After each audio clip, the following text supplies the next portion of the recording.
Dober večer, gospod Erjavec. Gospod Erjavec, kaj konkretno ste recimo v Desusu storili, da Mercator ne bi bil prodan Agrokorju? Na zadnji seji vlade sem zahteval odpoklic vodstva banke, Nove Ljubljanske banke, zlasti zato, ker oni sledijo kapitalskim interesom, ne pa interesu, da bi ohranjali delovna mesta in pa tudi zaščitili slovenskega kmeta. In zato sem zahteval, vendar, kot rečeno, ladja pluje dalje, ker vlada nima neposrednih pristojnosti, bi pa lahko preko SDH-ja že v tem tednu, oziroma v prejšnjem tednu sklicali skupščino in odpoklicali to vodstvo in potem gotovo ne bi prišlo do podpisa te pogodbe. Moram pa reči, da bomo mi zahtevali revizijo celotnega postopka in tudi treba vedeti, posel še ni končan. Agrokor se po pogodbi zavezal, da bo odkupil vse delnice, tako da tukaj vidim priložnost, da se ugotovi, ali pogodba sploh realizirana in da se morda ugotovi ničnost tega posla. No, premijerka Alenka Bratušek je danes za prodajo najboljšega soseda okrivila kar nekdanjega premijera Janeza Janšo, sama pa se ob tem nekako popilatovsko umila roke, češ da ni imela kaj več storiti. Dejan Židan je recimo tega ne kupi, ji ne verjame, kot pravi, je imela dovolj možnosti, da to prepreči, pa tega ni storila. Gospod Erjavec, se vam ne zdi, da se premijerka vseeno vendarle malce spreneveda, še zlasti, ker je tudi sama v Bruslju obljubljala to prodajo? No, res je, lahko bi predsednica vlade vodila stvari na takšen način, da bi preprečali to prodajo, vendar mislim, da je bila zelo pod vplivom ministra za finance, gospoda Čuferja, ki pa ves čas dajal vtis, da ta transakcija in ta pogodba, ta pogajanja dobro tečejo. Vemo pa, da gospod Čufer je nekdanji uslužbenec Nove Ljubljanske banke, tudi sam večkrat sledi interesom kapitala, ne pa kaj se bo zgodilo z delavci in pa z našo prehrambeno industrijo in ne nazadnje tudi slovenskim kmetom. Tako da jaz mislim, da je še čas, da te stvari popravimo. Vemo tudi, da je policija že določene stvari preiskuje, tako da po mojem ta zgodba še ni končana. Gospod Erjavec, najlepša hvala. Marko, s tem pa besedo predajam nazaj v studio. Gospod Erjavec, rekli ste, da je šlo za interese bančnega lobija. Zdaj Agrokor je tudi zelo zadolžen, ima 2 milijarde pol približno kreditov.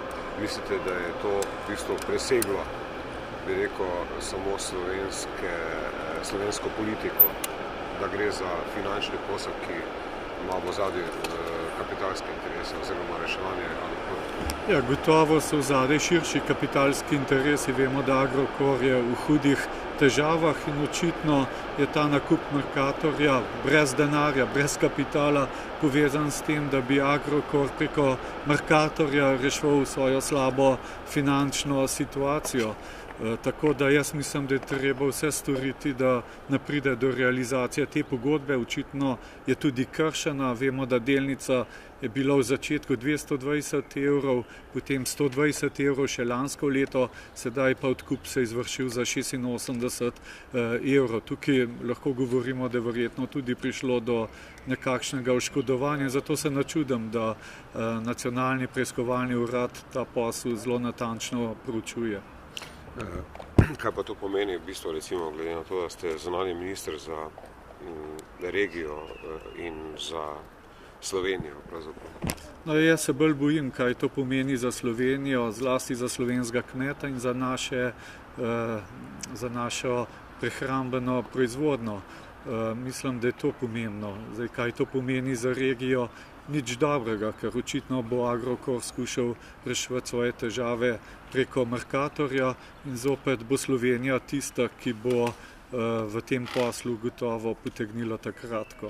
To se pravi, da bo poskušal prevzeti police predvsem z svojimi dobavitelji in svojimi proizvajalci? Na vsak način, zato ker Agrokor ima močno zaledje v prehrambeni industriji in če pogledate cene na Hrvaškem so nekje 20% nižje od slovenskih, kar se tiče odkupnih cen in jaz se bojim, da pač slovenski kmet in slovenska prehrambena industrija sploh ne bo več konkurenčna vis-a-vis Hrvaški. Treba vedeti, tam imajo tudi nekje 30% viškov teh kmetijskih proizvodov in zato tako velik interes Agrokorja, da pride v Slovenijo. Še to, na vladi ni bilo soglasja, da bi nek sklep sprejeli na predzadnji.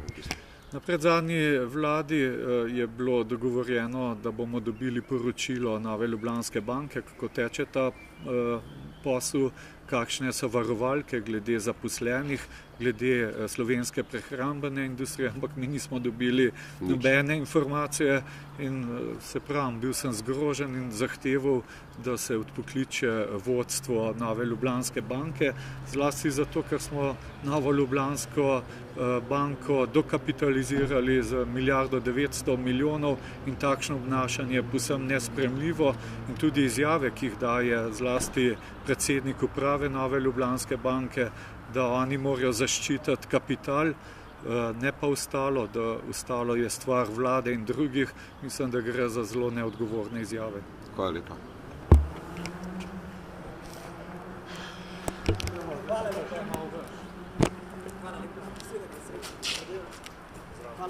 Čau, čau.